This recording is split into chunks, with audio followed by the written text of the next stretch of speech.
Anyway, I saw something recently that really has been weighing on my heart a lot. And the reason it's been weighing on my heart a lot is because I think of the me from 2.5 years ago who knew nothing about paper crafting at all. I knew nothing.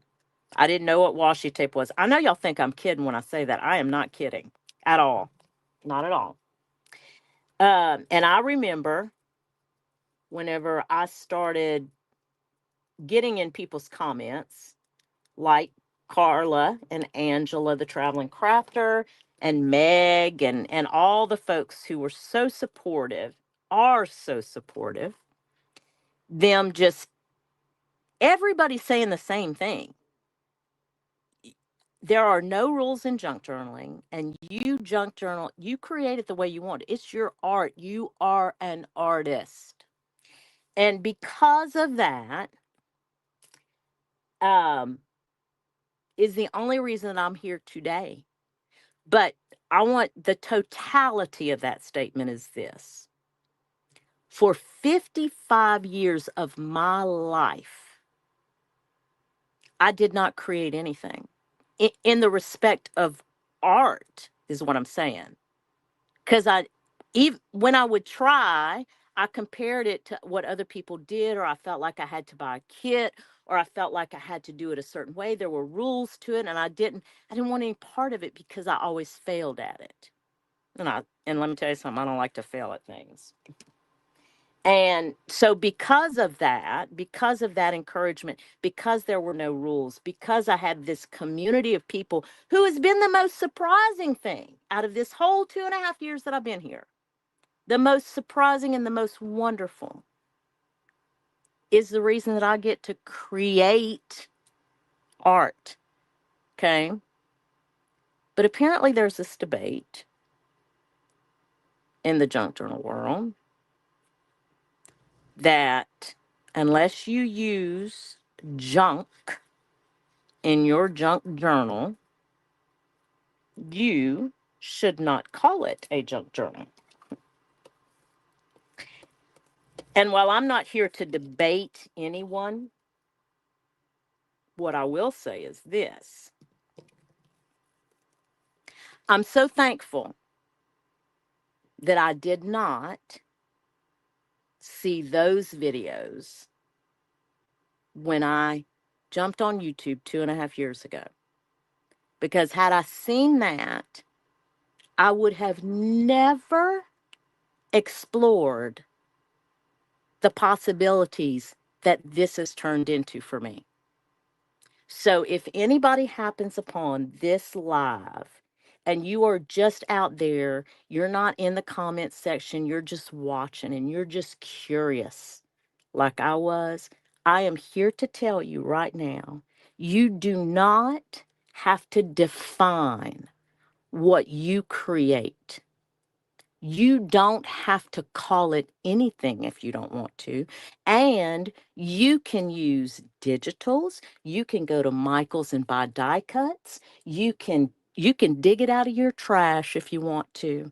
And you can call it whatever you want to call it. It is as simple as that. The bigger thing about this whole thing is just that you begin to create. That's it. Just start creating. See where it takes you. Does it bring you joy? If it brings you joy, keep doing it. Don't let someone else get in your ear and try to tell you what you're doing is not the right way to do it. Don't do that.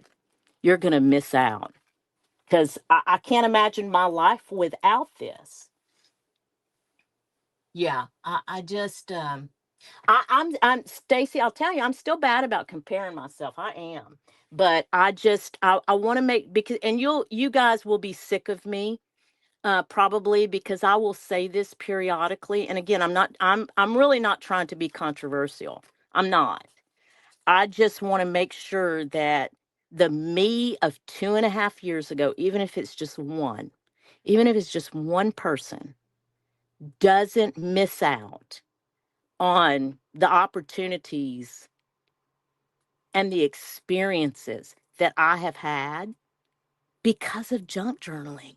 Because somebody said I can't call it a junk journal? No. Mm-mm. No, no, no. Let me tell you something. I'll give you some food for thought and then we'll move on from this subject. But think of this.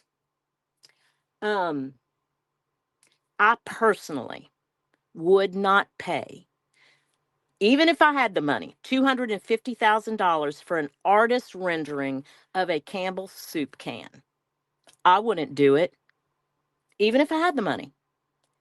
Would I dare purse my lips to tell Andy Warhol what he created had to be defined or it wasn't art?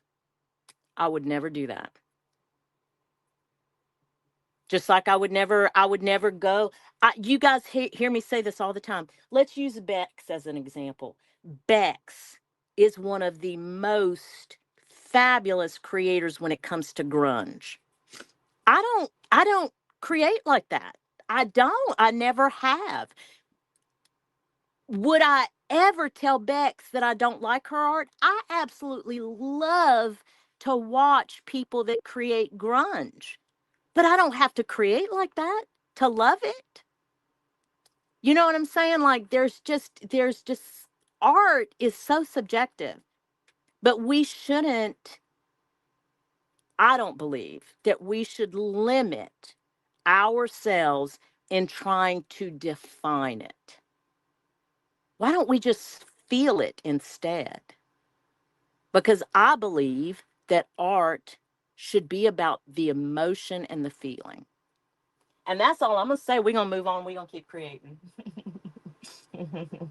Yes, Tracy, that is exactly right. And like my friend Laura, the half-ass crafter, says, once I'm dead and gone, Leslie and my honey gonna get out in this shed. They're gonna throw it all away anyway. But I've already told them they better call Angela or somebody to get out here with a truck before they throw it away. Cause y'all all gonna be mad at me if it goes. Cause I got some good stuff up here in Shed Nanigans. Y'all gonna be fighting over my stuff. I said, at least, I said, if y'all don't want to do the live sale, I said, at least call Angela so she can put it on her Tuesday night sales.